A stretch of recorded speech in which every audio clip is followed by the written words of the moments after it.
Hello, నేను journalist Srinivas. ఈరోజు తెలంగాణ వార్తాపత్రికలు వచ్చిన వార్తలను విశ్లేషించేద్దాం. ముందుగా ఆంధ్రజ్యోతి పేపర్ చూద్దాం. మాది సైద్ధాంతిక పోరాటం, దేశం కాంక్షిస్తున్నదే మేనిఫెస్టోలో పొందుపరిచాం.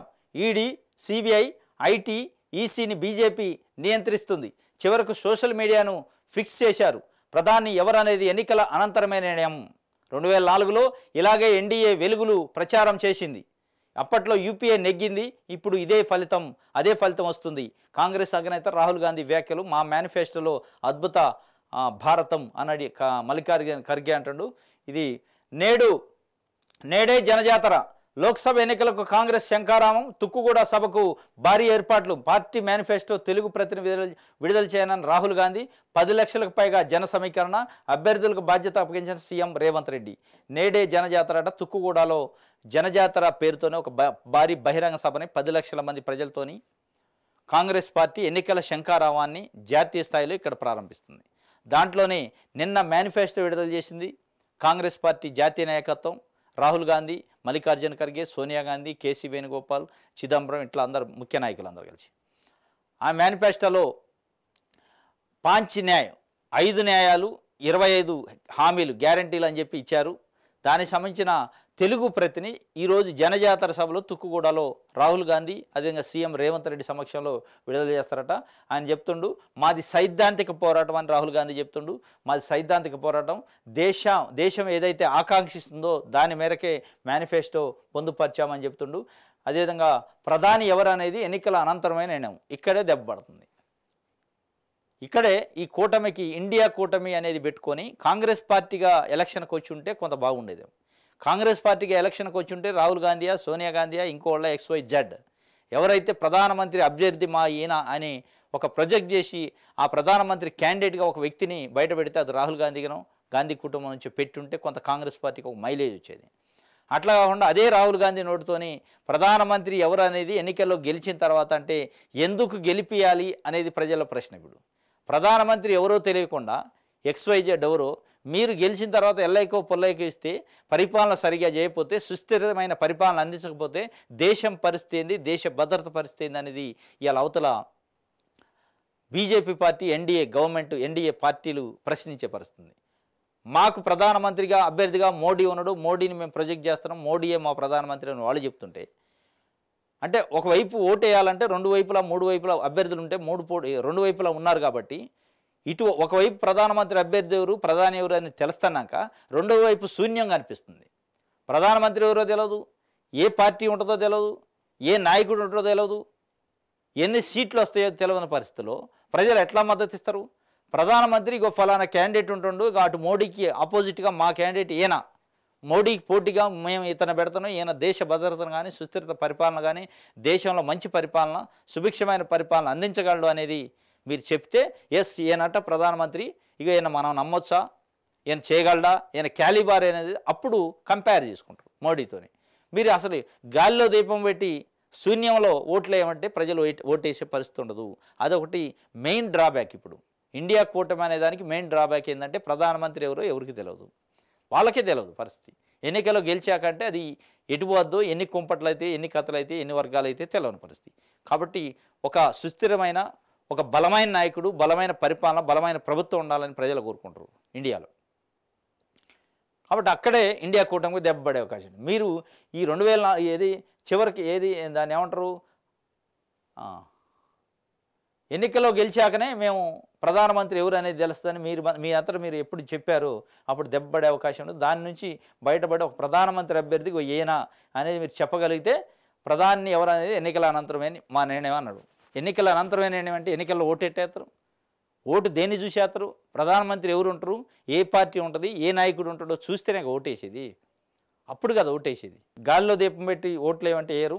ఇది జనజాతర సభట 10 లక్షల మంది వచ్చే అవకాశం ఉంది. ఇంకోటి 5 న్యాయం 25 గ్యారంటీ. యువత, మహిళ, రైతు, శ్రామిక వర్గాలకు న్యాయం, అభివృద్ధిలో అందరికీ భాగస్వామ్యం, 25 గ్యారంటీల ద్వారా 5 న్యాయాల అమలు, కొలువుల్లో మహిళలకు 50%, పేద మహిళలకు ఏటా ₹1,00,000, 50% రిజర్వేషన్ల పరిమితిని తొలగించేలా సవరణట, ఎంఎస్పీకి చట్టబద్ధత, ఉపాధి కూలీ 400, కాంగ్రెస్ ఎన్నికల మేనిఫెస్టో, న్యాయపత్రం విడుదల.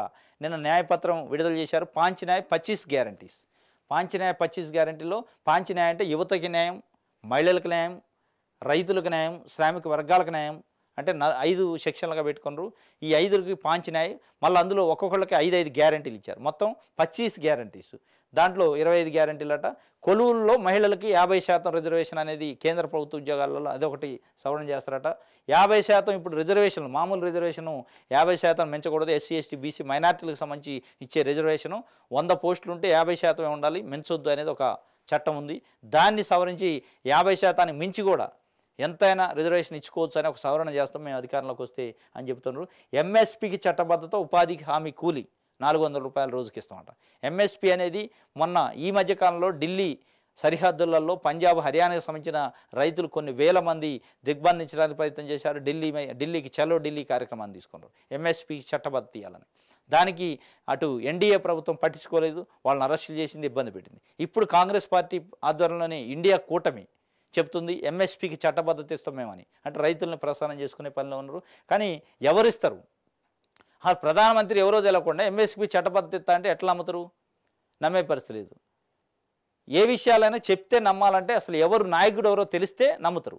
నాయకుడు ఎవరో తెలియకుండా ఉట్టిటి మాటలు చెప్తున్నట్లే లెక్కలోకి వద్దు. గద్ద లెక్క వాలుతా, రైతు సమస్యల పరిష్కారానికి సర్కారు మెడలు ఉంచుతా. ఇది అసమర్థ అవివేక చవట ప్రభుత్వం. 4 నెలల్లోనే రాష్ట్రాన్ని ఆగం చేస్తారా?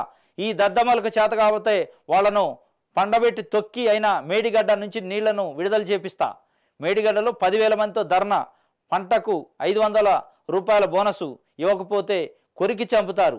రుణమాఫీ అమలుపై స్పష్టత ఇవ్వాలి, లేకపోతే ఫిర్యాదును సర్కారును వెంటాడతాం. నేతన్నల సమస్యలపై రాష్ట్రమంతా రణరంగం చేసి ఫుట్బాల్ ఆడతాం అని కేసీఆర్ చెబుతున్నాడు. గద్ద లెక్క వాళ్తాడట కేసీఆర్ గారు. మెడలు ఉంచుతా, పిసికి చంపుతా అంటాను. 4 నెలల్లో రాష్ట్రం ఆగం చేస్తారా? ఈ దద్దమ్మలకు చేత కాకపోతే వాళ్ళని పండబెట్టి తొక్కి అయినా మేడిగడ్డ నుంచి నీళ్లు విడుదల చేస్తారట. ఈ తొక్కుడు పండబెట్టుడు కాదు, కానీ జనాలకు ఏమైనా చేసేది ఉంటే చేయాలి. గద్ద లెక్క వాలేటోడివి 10 ఏళ్లలో ప్రజలు ఏమైనా ఇబ్బంది జరిగిందంటే ఎందుకు వాళ్ళ?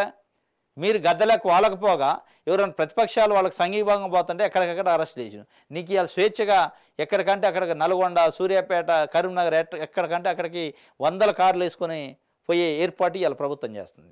అయ్యాల నువ్వు నన్ను నోరు తెరవనిచ్చినవా, మాట్లాడనిచ్చినవా? సంఘాలు వద్దంటే, ఈ కార్మిక సంఘాలు వద్దంటే, ఈ సామాజిక సంఘాలు వద్దంటే, ఎందుకు సామాజిక సంఘాలు? నేనేమన్నా నాకనే తెలుసంటే. ఇవాళ నేను గద్దలెక్క వాళ్తా, నేను ప్రజలను కాపాడుతా, మెడలు ఉంచుతా, తొక్కి పండబెట్టి తొక్కి నీళ్లు తెత్తా. ఈ పండబెట్టి తొక్కుడు ఎందుకు? ప్రజల కోసం పాటుపడు, పోరాటం చెయ్యి, వాళ్ళే ఇస్తారు. పండబెట్టి ఎవరిని తొక్కుతూ? ఆ భాష పండబెట్టి తొక్కుతురాట. మొత్తానికి మీరు రైతుల కోసం పోయింది మంచిదే, సంతోషం. రైతుల కోసం సంఘీభావం చేయండి, ప్రభుత్వాన్ని అలర్ట్ చేయండి, ప్రభుత్వాన్ని ఒత్తిడి చేయండి. కానీ ఈ భాష కాదు. పండబెట్టి తొక్కుతా, మెడలు ఉంచుతా, కొరికి చంపుతా. ఈ కాకుండా ప్రజల కోసం మాట్లాడేటట్టుంటే ప్రజల కోసం మాట్లాడే భాష మాట్లాడండి. తలలో మెడలు ఉంచండి. వాళ్ళని గొంతు మీద కాలేజీ తొక్కుతా అంటున్నారు, కాలేజీ తొక్కకుండా నీళ్లు తెప్పియండి. 10,000 మందితో ధర్నా అంటున్నారు, చేయండి. ధర్నా చేయండి, సమ్మెలు చేయండి, నిరసన చేయండి. ఈ భాష కాకుండా ఎమోషనల్గా మళ్ళా తెలంగాణ ఉద్యమ సమయంలో ఎట్లయితే ప్రజలను ఎమోషన్ చేసి ప్రజల ఎమోషన్స్తోని గేమ్ ఆడుకున్నారో మళ్ళీ అదే పరిస్థితి అయ్యాలంటే తెలంగాణ రావాలి అనే దాంతోనే అన్ని వర్గాల ప్రజలు మీకు మద్దతు ఇచ్చారు. మీ ఎమోషనల్ మాటలకి, మీ ఎమోషనల్ స్పీచ్లకి. ఇవాళ మీరు ఆ పరిస్థితి లేదు. మీకు అటు తెలంగాణ ఉద్యమం లేదు, ఇటు పవర్ లేదు. ఇప్పుడు చాలా జాగ్రత్తగా, కత్తి మీద సాము, చాలా జాగ్రత్తగా ప్రయాణం చేయాలి. చేయకపోతే మీరు అసలుకే బలే పోయే పరిస్థితి ఉంటుంది. ఇది ఆంధ్రజ్యోతికి సంబంధించి ఈనాడు. 50% మించి రిజర్వేషన్లు, ఎస్సీ ఎస్టీ ఓబీసీలకు కోటా పెంపు, మద్దతు ధరలకు చట్టబద్ధత, ఆంధ్రప్రదేశ్కి ప్రత్యేక హోదా, కాంగ్రెస్ మేనిఫెస్టోలో హామీల వర్షం, న్యాయపత్ర పేరుతో విడుదల, మహాలక్ష్మి పథకంతో మహిళలకు ఏటా ₹1,00,000 నగదు సాయం, అధికారంలోకి వస్తే అగ్నిపథ్ పథకం రద్దు, ఆరోగ్య సంరక్షణకు 25 లక్షల దాకా నగదు రహిత బీమా, మళ్ళీ పూర్తిస్థాయి రాష్ట్రంగా జమ్మూ కాశ్మీర్, విద్యా రుణాలు మాఫీ అట. అంటే మొత్తానికి నిన్న కాంగ్రెస్ పార్టీ న్యాయపత్ర పేరుతో మేనిఫెస్టో రిలీజ్ చేసింది. పాంచ్ న్యాయ్ 25 గ్యారంటీస్ అని ఒక 5 న్యాయాలు 25 అంటే 25 హామీలు అని చెప్పింది. దాంట్లో ప్రధానంగా 50% మించి రిజర్వేషన్లు పెంచిద్దట. ఇప్పుడు 50% అనేది ఒక సీలింగ్ ఉంది. రిజర్వేషన్లు 50% ఎట్టి పరిస్థితుల్లో మించొద్దు అనేది చట్టం ఉంది. ఆ చట్టాన్ని రద్దు చేసి 50% మించి కూడా రిజర్వేషన్లు ఇచ్చుకోవచ్చు అనేది పెడతారట. అది ఒక ప్రధానమైన ఐటెంగా తీసుకున్నారు. ఎస్సీ ఎస్టీ ఓబీసీల కోటా పెంచుతారట. దాని ప్రకారం మద్దతు ధర ఎంఎస్పి మినిమం సపోర్ట్ ప్రైస్కి చట్టబద్ధత ఇస్తారట. అదొకటి కూడా ప్రధానంగా. ఆంధ్రప్రదేశ్ విషయంలో ఆంధ్రప్రదేశ్కి స్పెషల్ అదే హోదా, ప్రత్యేక హోదా కూడా ఇస్తారట, స్పెషల్ స్టేటస్ అనేది. ఇది ప్రధానంగా ఉంది. ఇంకోటి మహాలక్ష్మి పథకంతో మహిళలకు ఏటా ₹1,00,000 నగదట. ఇది కూడా మరి కొత్తగా ఉంది. ఇది ఎంతవరకు పాసిబిలిటీ అయింది, ఎంతవరకు నమ్ముతారో చూడాలి. ఆరోగ్య సంరక్షణకు 25 లక్షల దాకా నగదు రహిత బీమా అట. ఆరోగ్య సంరక్షణకి ఇప్పుడు ఎట్లయితే ఆరోగ్యశ్రీ ఎట్లయితే ఉన్నాయో దాన్ని 25 లక్షల వరకు క్యాష్లెస్ ట్రీట్మెంట్ ఇస్తారట. మరి ఇది కూడా ఎంతవరకు సాధ్యమైతే చూడాలి. మొత్తానికైతే వినటానికైతే బాగున్నది. ఇది ఎంతవరకు ఇంప్లిమెంట్ అయింది, ఎవరు ప్రధాన అవుతారు, ఏ పార్టీ అధికారంలో ఉంటుంది, గవర్నమెంట్లో ఉంటుంది అనేది స్పష్టంగా తెలిస్తే తప్ప మీరు చెప్పి నమ్మే పరిస్థితి లేదు. ఇది ఒక వార్త. తెలంగాణ నుంచే ప్రచార బేరీ. నేడు తుక్కుగూడలో కాంగ్రెస్ జనజాతర సభ, మేనిఫెస్టో తెలుగు ప్రతిని విడుదల చేయనని రాహుల్ గాంధీ, సీఎం రేవంత్ రెడ్డి. 10 లక్షల మంది వస్తారని ఏర్పాట్లు. ఇది ఒక వార్త. ఇంకోటి, ఈ ప్రభుత్వం భరతం పడతాం, రాష్ట్రం రణరంగమైన మేం పోరాటాలకు సిద్ధం, ప్రజలకు ఎగనాం పెట్టిన సర్కారీది పాలకులు చేతగాంతనం వల్లే కాళేశ్వరం జలాలు ఎత్తిపోయలేదు. ఈ ముఖ్యమంత్రితో కాకుంటే నేనే కుర్చీ వేసుకొని కూర్చొని మోటార్లు నడిపించి నీరు అందిస్తా. ఈ ముఖ్యమంత్రితో కాకుంటే నేనే కుర్చీ వేసుకొని కూర్చొని మోటార్లు నడిపిస్తారట. కేసీఆర్ గారు చెప్తుండు, ముఖ్యమంత్రిగా ఉన్నప్పుడే మీరు చాలాసార్లు కుర్చీ వేసుకొని చాలాసార్లు చెప్పారు, నేను కుర్చీ వేసుకొని ఈ ప్రాజెక్టు కడతా, నేను కుర్చీ వేసుకొని ఇది చేస్తా, నేనే కుర్చీ వేసుకొని చేస్తా, నేనే మళ్ళీ వస్తా, ఇది చేస్తాను. ఏది పొడిచింది లేదు, పీకింది లేదు. అందుకే జనం నమ్మాలి. మళ్ళీ ఇప్పుడు వచ్చి నేనే కుర్చీ వేసుకొని, నువ్వు అధికారంలో ఉన్నప్పుడే కుర్చీ వేసుకొని కూర్చోలేకపోతే చుట్టూ మంది మార్గాల్లో ఉన్నారు. ఇవాళ కుర్చీ వేసుకొని కూర్చొని నువ్వేం చెప్పేస్తావు? నువ్వు చేయాల్సింది ఏంటంటే వీధి పోరాటాలు చేయాలి తప్ప వేరే చేసేది ఏమీ లేదు. మోటార్లు నడిపించి నీరు అందిస్తా. త్వరలో 50,000 మంది రైతులతో మేడిగడ్డకు వెళ్తా. మాజీ ముఖ్యమంత్రి కేసీఆర్ కరీంనగర్ సిరిసిల్ల జిల్లాలో పంటల పరిశీలన. మేడిగడ్డకు వెళ్తాడట 50,000 మందితో. మరి మేడిగడ్డ కుంగుబాటు పైన ఈ నెలలోనే ఆ ఎక్స్పర్ట్ కమిటీ ఏదైతే ఉందో కమిషన్ వేశారు, జ్యుడిషియల్ కమిషను, అది వచ్చి ఎంక్వైరీ చేసే పరిస్థితి. మరి ఆయన మేడిగడ్డకి వెళ్తున్నాడు. మరి దానికోసం వెళ్తాడా లేకపోతే ఏం తెలియదు, మొత్తానికి అయితే వెళ్తాడట. ఇంకోటి, పాత సమస్యలకు కోడ్ అడ్డు కాదు కదా, ధరణి దరఖాస్తుల పరిష్కారం ఎప్పుడు, వానాకాలం లోపు పాస్ పుస్తకాలు కోరుతున్న రైతులు. భూ సమస్యల దరఖాస్తులు మళ్లీ పెరుగుతున్నాయి. వానాకాలం లోపు పాస్ పుస్తకాలు పొందితే కానీ ప్రభుత్వం అందించే సాయము, ప్రైవేట్ రుణాలు పొందడానికి వీలు పడదు. రైతులు ఆందోళన చెందుతున్నారు. రాష్ట్రంలో ధరణి పెండింగ్ దరఖాస్తులు 2,46,000 తోడు మరో 2,50,000 ఇతర సమస్యలు ఉన్నాయి. ధరణి పునర్నిర్మాణ కమిటీ సిఫార్సుల మేరకు కొత్త ప్రభుత్వం పెండింగ్ దరఖాస్తుల పరిష్కారానికి ప్రత్యేక డ్రైవ్ ప్రారంభించింది. కానీ ఈలోగా లోక్సభ ఎన్నికల కోడ్ రావడంతో ఈ ప్రక్రియను రెవెన్యూ శాఖ నిలిపివేసింది. కానీ కోడ్తో సంబంధం లేని పాత సమస్యలను పరిష్కరించవచ్చని నిపుణులు సూచిస్తున్నారు. చాలా కాలం నుంచి భూమి హక్కులు అందని వారు ఇప్పటికీ కార్యాలయాల చుట్టూ తిరిగి అలసిపోతున్నారు. ఇది వాస్తవం. దీనికి కోడ్కి ఏం సంబంధం? వాళ్ళు ఎప్పుడో 2 సంవత్సరాలు 3 సంవత్సరాల కింద దరఖాస్తు పెట్టుకొని ఉంటే ప్రభుత్వాల వైఫల్యం వల్ల వాళ్ళకి దానికి పరిష్కారం కాకపోతే దానికి కోడ్ అడ్డం పెట్టి దాంట్లో ఏమైనా ఆర్థిక లావాదేవీలు ఉన్నాయా, ఏమైనా లబ్ధి వస్తుందా, వాళ్ళ భూమికి వాళ్ళకి టైటిల్ ఇస్తారు, పాస్ పుస్తకం, దాంట్లో ఏముంటుంది? దీన్ని కోడ్కి అడ్డం పెట్టడం ఇది అసలు అవగాహన లేనితనం. ఏం నిర్ణయాలి? ప్రభుత్వాన్ని ఆలోచించాలి, ఎన్నికల కమిషన్ కూడా ఆలోచించాలి. దీంట్లో రైతులు ఇబ్బంది పడుతున్నారు. దాదాపు 5 లక్షల మంది రైతులు దరఖాస్తులు పెండింగ్లో ఉన్నాయి. వాళ్ళ దరఖాస్తు ఏంది, ఏదో చిన్న చిన్న కరెక్షన్స్, ఎక్స్టెంట్ తగ్గిందా, హద్దులు పోయినాయా, లేదా ఇంకోటి పోయిందా, వాళ్ళకి టైటిల్ డిక్లరేషన్ లేదా, ఆటికిను ప్రభుత్వానికి ఏం సంబంధం, కోడ్కి ఏం సంబంధం? కోడ్ ఎప్పుడు వస్తుంది? ప్రభుత్వం నుంచి డైరెక్ట్గా ప్రత్యక్షంగా ఏదైనా లబ్ధిదారులు లబ్ధి పొందితే క్యాష్ రూపంలో, ఒక స్కీమ్ రూపంలో వాళ్ళు లబ్ధి పొందారు కాబట్టి కాంగ్రెస్ పార్టీకి అనుకూలంగా ఓటేస్తారని నువ్వు కోడ్ అనాలా. ఇప్పుడు ఆ లబ్ధి ఏముంది వాళ్ళకి? వాళ్ళ భూమి వాళ్ళ దగ్గరే ఉంది, వాళ్ళకి పాస్ పుస్తకం లేదు, పాస్ పుస్తకం ఇస్తారు. దానికి లబ్ధి ఏముంటుంది, దానికి కోడ్ ఏం అడ్డం వస్తుంది? ఇది కనీసం ఆలోచించాలి. అధికార యంత్రాంగమైనా ఆలోచించి దీనిపైన అవసరమైతే ఎన్నికల సంఘంతో డిస్కషన్ చేయాలి. వాళ్ళ సమస్యను తొందరగా ఎందుకంటే ఎన్నికలు ఇప్పుడు కావు, 2 నెలలు ఉంది. ఇంకా మే నెల ఉంది, ఏప్రిల్ ఉంది, ఇంకా సగా జూన్లో ఉంది. జూన్ 3-4 తారీఖు వరకు కమిషన్ కోడ్ ఉంటూనే ఉంటుంది. అప్పటిదాకా వాళ్ళ పనులు కాకపోతే ఏం కావాలా?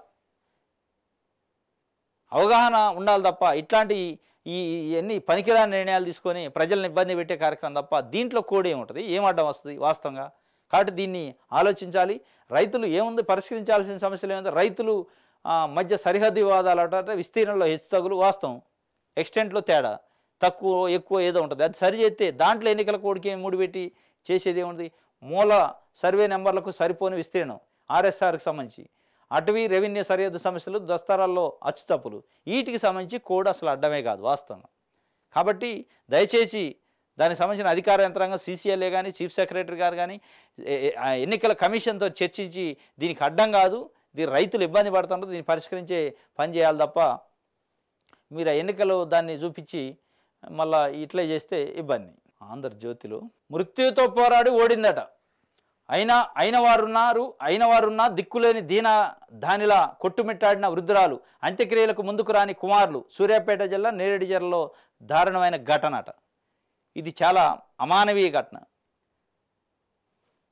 నేరేడు జిల్లా సూర్యాపేట జిల్లాలో మృత్యుతో పోరాడి ఓడిందట.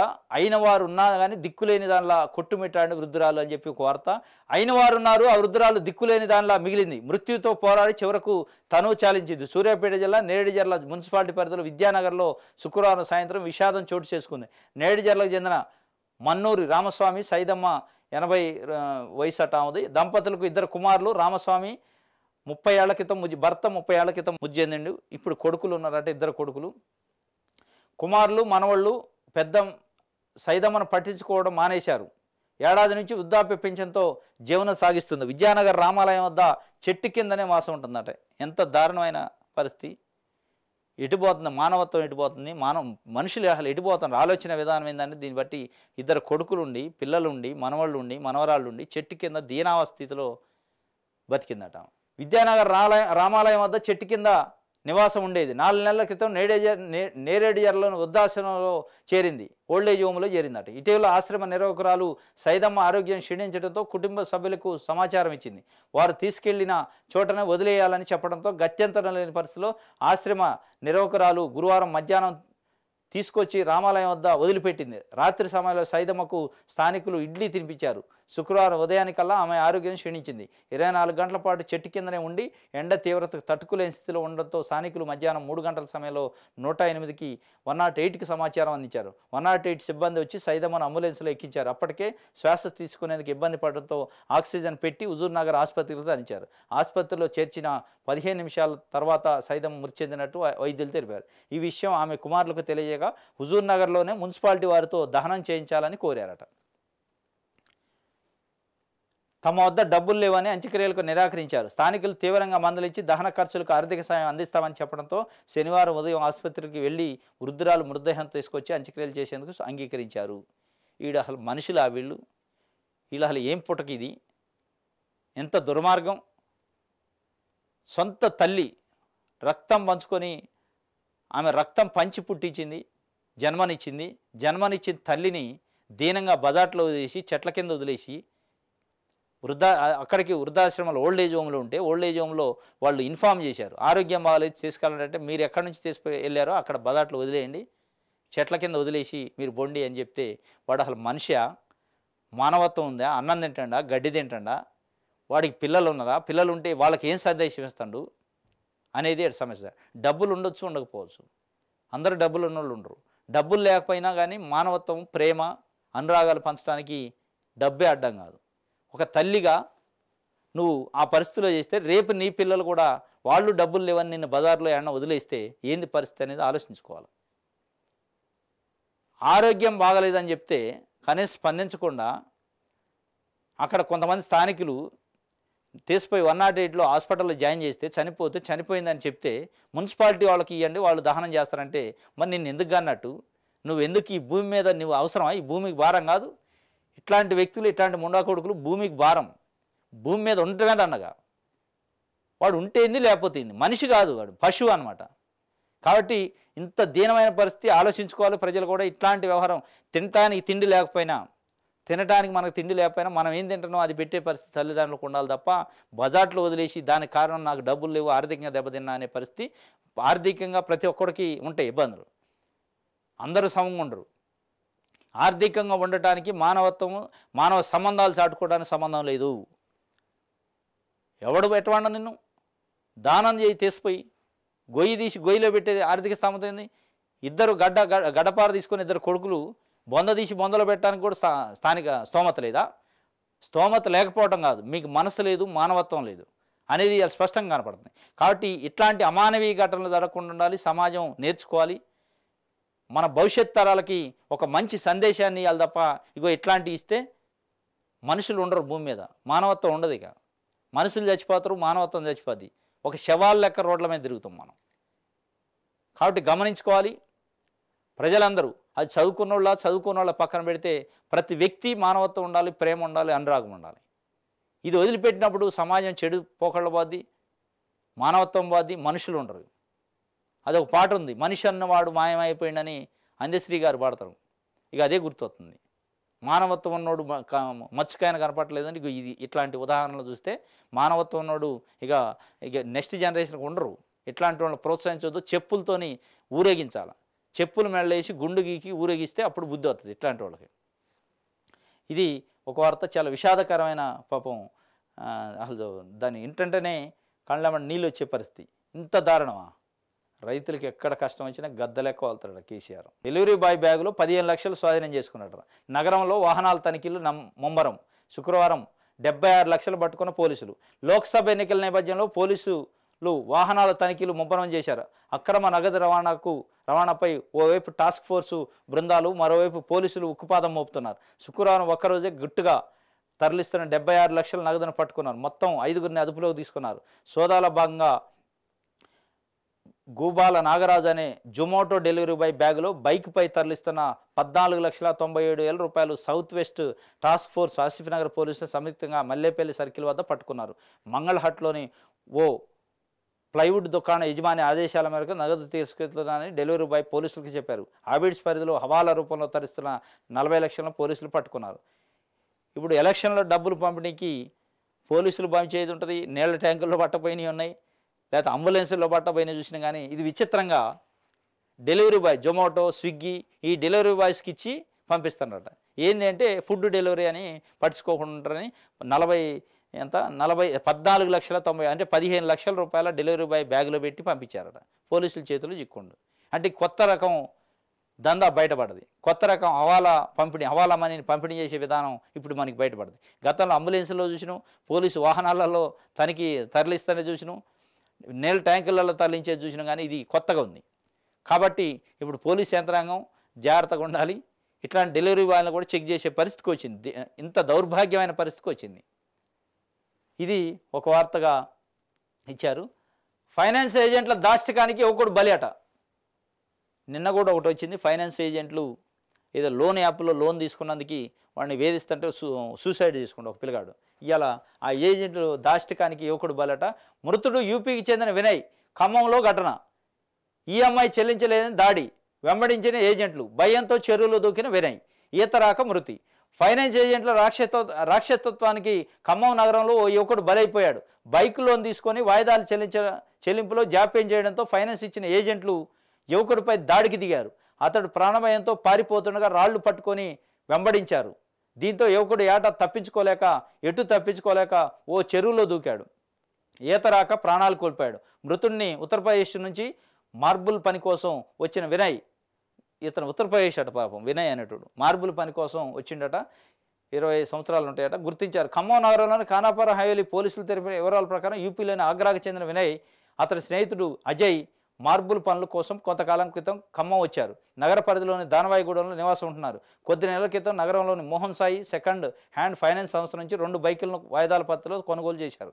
అప్పటి నుంచి కొద్ది నెలల్లో ఈఎంఐలు చెల్లించారు. వినయ్ 4,500, అజయ్ 14,500 చెల్లించాల్సి ఉంది.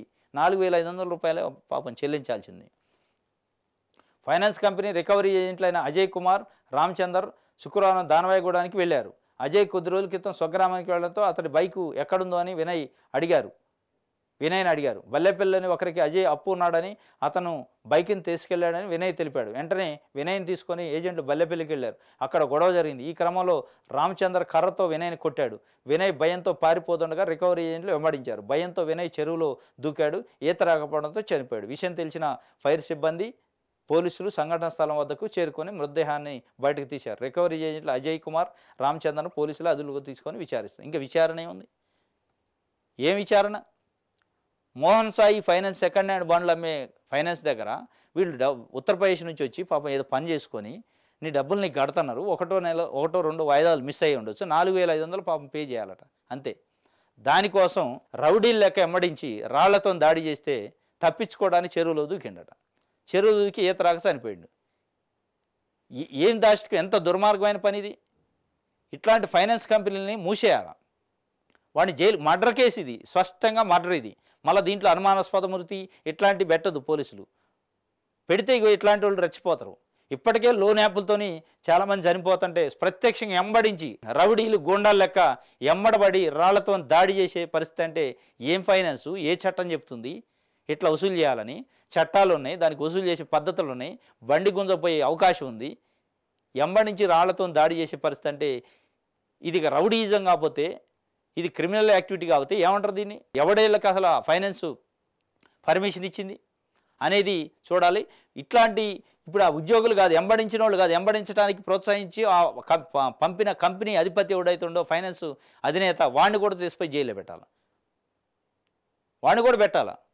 వాడు హత్య చేసిండు, మర్డర్ చేసిండు, అక్యూజ్డ్ వాడు. ఇట్లా దొంగల్ని దోపిడీదారుని అందరు రౌడీలను పంపించి ఇళ్ల మీద పడి దాడి చేసి మహిళలను వేధించి బెదిరించి ఆత్మహత్య చేసుకునేటట్టు ప్రోత్సహించడం, లేదంటే హత్య చేయటం, ఇది హత్య. ఎంటబడి రాళ్లతో కొడితే వాడు తప్పించుకోలేని పరిస్థితిలో చెరువులు దూకిందంటే ఎంత అమానవీయ కోణం, ఏం జరుగుతుంది, వ్యవస్థ ఎడిపోతుంది అనేది దీన్ని బట్టి అర్థం చేయి. వీళ్ళని జైల్లో పెట్టి బెయిల్ రాకుండా చేయాలి, మర్డర్ కేసు పెట్టాలి. ఆ చిట్ ఫండ్ ఎవడైతుండో ఆ కంపెనీ అధిపతి పైన, ఆ పోయిన రౌడీల పైన, వాళ్ళు రౌడీలనే అనాలా. రౌడీలు, రౌడీ కంపెనీ అది. చిట్ ఫండ్ ఫైనాన్స్ కంపెనీ కాదు అది. అది దొంగదందా చేసే కంపెనీ. ఒక స్మగ్లర్లు ఎంతో వాళ్ళంతా స్మగ్లర్లు, వాళ్ళు ఒకటే. డబ్బుల కోసం మనుషుల ప్రాణాలు తీస్తారా? డబ్బుల కోసం ఎవరినైనా చంపుతారా అనేది ఇక్కడ ప్రశ్న. కాబట్టి వీళ్ళపైన పోలీసులు మర్డర్ కేసు పెట్టాలి, మర్డర్ కేసు పెట్టి బయటికి రాకుండా చేయాలి, ఇంకొకటికి వెన్నులో వణుకు పుట్టాలి ఇది చూసి. కానీ మళ్ళీ పోలీసులు ఏం చేస్తారు? ఎంక్వైరీ అంటారు, విచారణ చేస్తారు. ఏంది విచారణ? వాడు ఎంటబడ్డది ఆ జనం చూసా, ఎంటబడి రాళ్లతో కొడుతుంటే దూకింది జనం చూసా. ఇక మళ్ళీ విచారణ తీసుకుపోయి డైరెక్ట్ బొక్కలేక. ఇది ఖమ్మంలో జరిగింది. పాపం వినయ్ అట ఉత్తరప్రదేశ్ నుంచి బతుకు తెరువు కోసం వస్తే వాడిని ఈడ దారుణంగా చంపేశారు. ఇది పరిస్థితి. ఆదాబ్ హైదరాబాద్ రంగంలోకి సిబిఐ అట ఒక్కరోజు ముందు జైలు అధికారులకు సమాచారం ఇవ్వాలని షరతు. సిబిఐ కవితను ప్రశ్నించిన సిబిఐ అనుమతించిన రౌజ్ అవెన్యూ కోర్టు నిబంధనలు పాటించాలని సూచన. లిక్కర్ స్కామ్లో మరో కీలక మలుపు. బెయిల్ పిటిషన్పై 8న తీర్పు రిజర్వు. కవిత ఎమ్మెల్సీ కవిత లిక్కర్ స్కామ్లో అరెస్ట్ అయ్యి తిహార్ జైల్లో ఉన్నారు. సిబిఐ కూడా మాకు ఇన్వెస్టిగేషన్కి అవకాశం ఇవ్వాలంటే, కస్టడీకి ఇవ్వాలంటే అనుమతి ఇచ్చింది. కోర్టులోనే, అదే జైల్లోనే ఇన్వెస్టిగేషన్ చేసుకోండి అని చెప్పి దానికి సంబంధించి ఒక వార్త. ఇంకోటి 17 ఏళ్లుగా ఒకే చోట తిష్ట వేసిన కె సుదర్శన్. భువనగిరి ఆర్డీఓ ఆఫీస్లో ఆయనే రాజు, ఆయనే మంత్రి. ఇప్పటికే 3 ఏసీబీ కేసులు, పలు ఛార్జీ మెమోలు. అయినా సారుకు సాధారణ బదిలీ కూడా లేదు. బీఆర్ఎస్ పార్టీకి నమ్మిన బంటుగా పేరు. దీర్ఘకాలికంగా కొనసాగుతున్న సారు దాదాగిరిపై దీర్ఘకాలికంగా కొనసాగుతున్న సారు దాదాగిరిపై ఆదాబ్ హైదరాబాదు ప్రత్యేక కథనం. బీఆర్ఎస్ పార్టీకి నమ్మిన బాటాటైన కె సుదర్శన్ ఆర్డీఓ ఆఫీసులో భువనగిరి ఆర్డీఓ కార్యాలయంలో పనిచేస్తున్న సీనియర్ అసిస్టెంట్ కె సుదర్శన్ పేరు చెబితే చాలు, ఇక్కడ కాని పని అంటూ లేదని అందరూ చెప్పుకుంటారు. బీఆర్ఎస్ పార్టీ పెద్దలతో ఈయనకు అత్యంత బలమైన రాజకీయ సంబంధాలు ఉండేవి అని తోటి ఉద్యోగులు అంటున్నారు. ఏళ్ల కొద్దీ ఈ కార్యాలయంలో పాతకుపోయి ఈయన వేర్లు ప్రస్తుతం అవి ఓడలుగా మారి ఇక్కడ సామ్రాజ్యం అతను ఒంటి చేతితో నడిపిస్తున్నట్టు కార్యాలయంలో తీవ్రమైన చర్చ జరుగుతుంది. కె సుదర్శన్ అట ఏంది అని ఉద్యోగం? ఆర్డీఓ ఆఫీసులో సీనియర్ అసిస్టెంట్. 17 సంవత్సరాలుగా ఒకే వ్యక్తి ఒకే ఆఫీసులో పనిచేయటం విచిత్రంగా ఉంది. మరి ఆయన పైన 3 సార్లు ఏసీబీ రైడ్స్ అయినాయి, అనేక ఛార్జీ మెమోలు ఉన్నాయి. కానీ ఎక్కడా ట్రాన్స్ఫర్, సాధారణ జనరల్ బదిలీ కూడా లేదు, జనరల్ ట్రాన్స్ఫర్ కూడా లేదు. అంటే అధికార పార్టీతోనే ఆయనకి అంతగానో ఇన్ఫ్లుయెన్స్ ఉంది. బీఆర్ఎస్ పార్టీ నాయకులతోనే అంటకాగే పరిస్థితి ఉందట. వాళ్ళు ఏది చెప్తే అది చేసే పరిస్థితి. అసలు ఈ కె సుదర్శన్ పేరు చెప్తే చాలట ఆర్డీఓ ఆఫీస్లో ఎంత కాని పని అయినా అయిపోద్దట. అంతే. అంటే లంచాలు తీసుకొని పనులు చేసే బ్రోకర్ అన్నట్టు వీడు. దీన్ని బట్టి అర్థమవుతుంది. అంత పేరు వచ్చిందంటే ఆర్డీఓ ఆఫీస్లో ఏదైనా పని కావాలంటే సుదర్శన్ అయితేనే షూటబుల్. ఇక ఆయన ఏదైనా చేయగలడు. ఆర్డీఓ తాను కానీ పని కూడా చేయగలడు. ఆయనే రాజు, ఆయనే మంత్రి. ఇక ఆయనకి ఎవడు లేడు, అడ్డమే లేడు అన్నట్టు దీని అర్థం. ఇట్లాంటి వ్యక్తితోనే అధికార పార్టీకి అంటగాగుతూ అధికార పార్టీ నాయకుల అండదండలతోని ఎన్ని అక్రమాలు చేసిండో మరి. ఏసీబీ 3 సార్లు రైడ్ అంటే ఇంకెంత అవినీతి పడడో మనకు అర్థమైంది. కొన్ని వందల సార్లు ఛార్జ్ మెమోలు వచ్చినాయట. ఛార్జ్ మెమోలు అన్నిసార్లు వచ్చినాయంటే ఇక వాడు ఏంది, వాడి నీతి ఏంది, అవినీతి ఏంది, వాడు సక్రమం ఏంది, అక్రమం ఏంది అని అర్థం చేసుకోవచ్చు.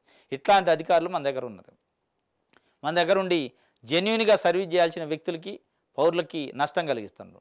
ప్రజల్ని ఇబ్బంది పెట్టే ఇట్లాంటి వ్యక్తుల్ని ఉంచొద్దు.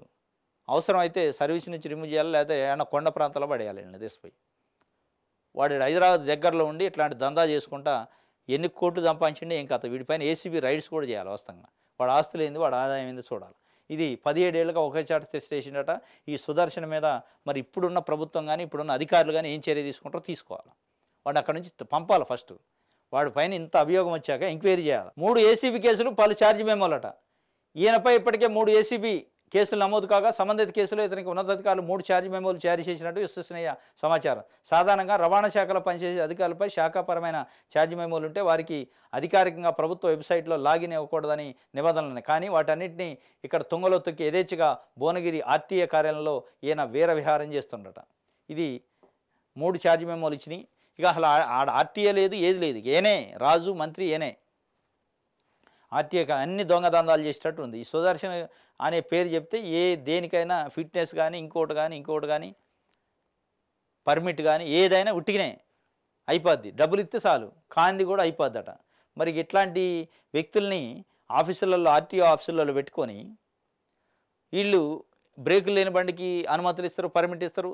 స్కూల్ పిల్లలు ప్రయాణం చేసే స్కూల్ బస్సులకు కూడా ఈ పర్మిషన్ లంచాలు తీసుకొని ఫిట్నెస్ లేని వాళ్ళకి ఫిట్నెస్, పర్మిట్ లేని వాళ్ళకి పర్మిట్, ఫిట్నెస్ లేకుండా ఫిట్నెస్ సర్టిఫికేట్ ఇస్తారు.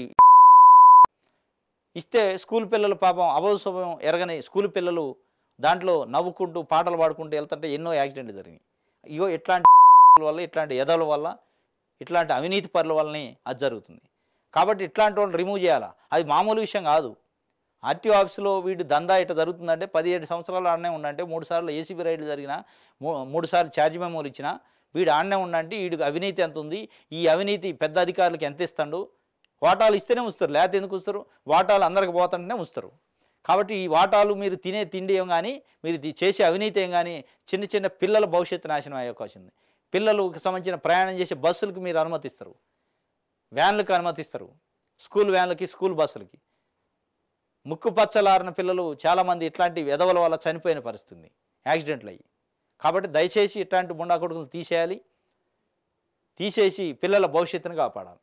వెలుగు పేపర్ చూద్దాం. 25 గ్యారంటీస్ అట. 25 గ్యారంటీస్. లోక్సభ ఎన్నికలకు కాంగ్రెస్ మేనిఫెస్టో రిలీజు. యువ, రైతులు, మహిళలు, కార్మికులు, అణగారిన వర్గాలకు 5 చొప్పున మొత్తం 25 గ్యారంటీలు. దీంట్లో ఏంటంటే పెట్రోల్ ధరల తగ్గింపు, ఎంఎస్పీకి చట్టబద్ధత, పేద మహిళలకు ఏటా ₹1,00,000 సాయం, జాబ్ క్యాలెండరు, 30 లక్షల ఉద్యోగాల భర్తీ, కేంద్ర ఉద్యోగాల్లో మహిళలకు 50% కోట, రిజర్వేషన్లు 50% లిమిట్ ఎత్తివేత, ఈడబ్ల్యూఎస్లో అన్ని కులాలకు కోట అని చెప్పి ఒక వార్త. 25 గ్యారంటీస్, 25 గ్యారంటీల పేరుతోనే దాంట్లో పెట్రోల్ ధరలు తగ్గిస్తారట. ఎంఎస్పీకి చట్టబద్ధత. దీంట్లో కొత్తగా రాశారు పెట్రోల్ ధరల తగ్గింపు అనేది కూడా ఒకటి ఉందట. జాబ్ క్యాలెండర్తో 30 లక్షల ఉద్యోగాలు దేశవ్యాప్తంగా వేస్తారట. పేద మహిళలకు ఏటా ₹1,00,000 అని. ఇంకోటి ఈడబ్ల్యూఎస్ అనే కోటాలో అన్ని కులాలకు ఓటా ఇస్తారట. అన్ని కులాలకు దాంట్లో కోటా ఇస్తారట. ఇప్పుడు ఓన్లీ ఈడబ్ల్యూఎస్లో అగ్రవర్ణాలకు సంబంధించి పేదలకే ఉంది. ఇప్పుడు అన్ని కులాలకే ఆ కోటాలో అవకాశం ఇస్తారట. ఇది ఒక మంచిదే, ఇవ్వాల్సింది కూడా. లత్కోర్లు రాజ్యం వెళుతున్నారు. అసమర్థులు, చవట దద్దములు ఉన్నందునే ఇవాళ ఈ పరిస్థితి. నీళ్ళివ్వడం కాని పని. కాంగ్రెస్పై కేసీఆర్ కామెంట్లు. ఈ కామెంట్లు ఏంది, ఈ భాష ఏంది? లత్కోర్లు రాజ్యం వెళుతున్నారు. అసమర్థులు, చవట దద్దములు ఉన్నందునే ఇవాళ ఈ పరిస్థితి. నీళ్ళివ్వడం ఈ రండలతో కాని పని. కాంగ్రెస్పై కేసీఆర్ కామెంట్లు. ఇది మనిషి సృష్టించిన కృత్రిమ కరువు. ఎకరాకి 25,000 నష్టపరిహారం ఇవ్వాలి. బోనస్సు ఇవ్వకుంటే పుల్లుల లెక్క గొంతు కొరికి చంపుతాం. వీళ్ళకి కాళేశ్వరం గురించి ఏంటికి కూడా తెలియదట. కాళేశ్వరం గురించి 50,000 మందితో పోయి రిజర్వాయర్లు నింపుతా, నేతన్నలకు బిల్లులు ఇవ్వకుంటే రాష్ట్రాన్ని రణంగం చేస్తామని వ్యాఖ్యలు. కరీంనగర్, సిరిసిల్ల పర్యటనలో చాలా ఘాటుగా మాజీ ముఖ్యమంత్రి కేసీఆర్ గారు మాట్లాడిన మాటలు వేశారు. లత్కోర్ రాజ్యం వెళ్తుంది, దద్దములు, చవటలు, రండలు ఇవన్నీ వర్డ్స్ వాడిండు. వీళ్ళు పులి లెక్క కొరుకుతాం, గొంతు కొరికి చేస్తాం, రణరంగం చేస్తారట. మొత్తానికైతే సార్ రైతులకు మద్దతు ఇస్తున్నట్లేదు, ఇది సెంటిమెంట్ రెచ్చగొడుతున్నట్టుగా అది కొంత ఉద్రిక్తమైన పరిస్థితులు రెచ్చగొట్టే పరిస్థితి. మరి రెచ్చగొట్టే పరిస్థితులు అయితే తెలంగాణ రైతాంగం లేనట్టే అనిపిస్తుంది. మీరు తెలంగాణ ఉద్యమంలోకి ఎట్లయితే రెచ్చగొట్టి చాలామంది చావుకు కారణమయ్యారు.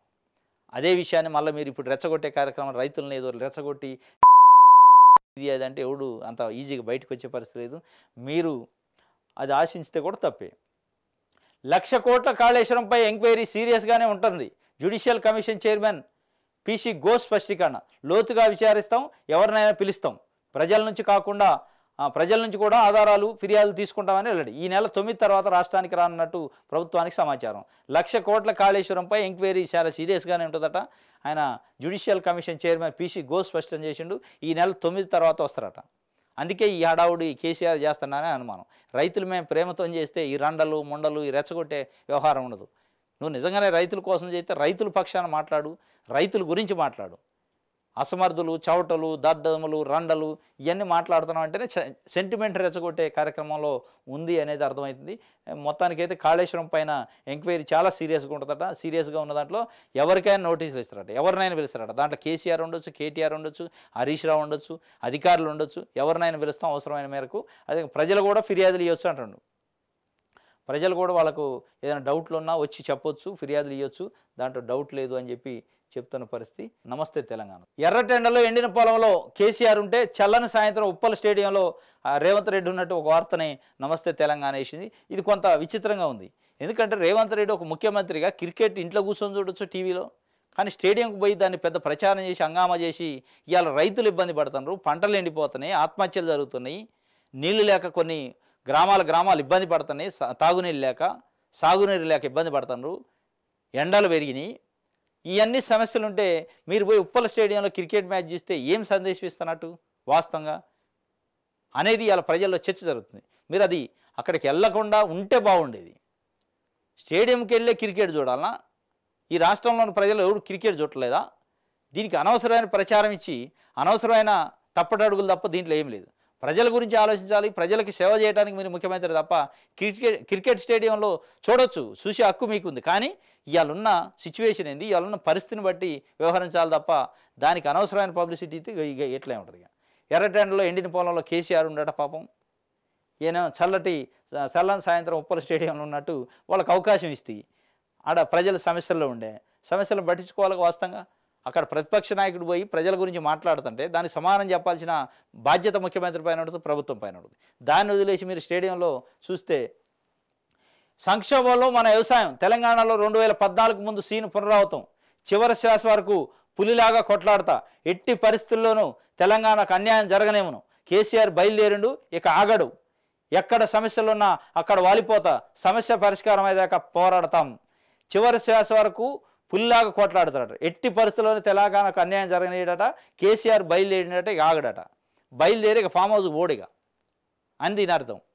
ఇక నిన్న బయలుదేరిండి, ఇక ఫామ్ హౌస్కి బోర్డు. ఇప్పట్లో రైతుల సమస్యల పరిష్కారం అయ్యేదాకా ఒక్కరోజు కూడా ఫామ్ హౌస్లో అడుగు పెట్టడానికి దీని అర్థమా మరి ఏందో అర్థం కావట్లేదు. ఇక బయలుదేరిండి ఆగడంటే మళ్ళీ ఇవాళ బయలుదేరిండు, మళ్ళీ 15 రోజులు ఇంట్లో పండుకుంటాడు ఫామ్ హౌస్లో, మళ్ళీ ఎప్పుడూ బయటకు వస్తాడు అనేది ప్రజల్లో చర్చ ఉంది. మరి మీరు బయలుదేరినా ఆగనంటున్నారు. ఆకుండా ఉండాలంటే మీరు ఫామ్ హౌస్కి పోకుండా ప్రజల్లో ఉండండి, ప్రతినిత్యం ప్రజల్లో ఉండండి. ఒకరోజు షో చేసి మళ్ళీ 15 రోజులు ఇంట్లో పండుకుంటే ప్రజలకి ఏమి నమ్మకం వస్తుంది, ఏమి విశ్వాసం వస్తుంది, ప్రభుత్వం పైన ఏం ఒత్తిడి ఉంటుంది? అది మీ అవసరాల కోసం, మీ కేసుల కోసం, మీ వ్యవహారం కోసం, రాజకీయం కోసం వచ్చినట్టే ఉంటుంది. నిజంగానే ప్రజల కోసం ఉంటే ప్రజలు నిజంగానే ఇబ్బందులు పడుతున్నారని మీరు అంటున్నారు కదా.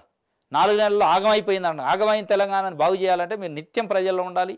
ఫామ్ హౌజులలో పండుకోవద్దు, పోయి ఫామ్ హౌజుల్లో ఉండొద్దు, ప్రజల్లో ఉండండి. మీరు చివరి శ్వాస వరకు ప్రజల కోసం ఉంటున్నారు అన్నప్పుడు ఇంకా ఫామ్ హౌజులు ఎందుకు? మీకు ప్రజల్లో ఉండాలా అనేది ఇవాళ ప్రజలు కోరుకుంటున్న పరిస్థితి.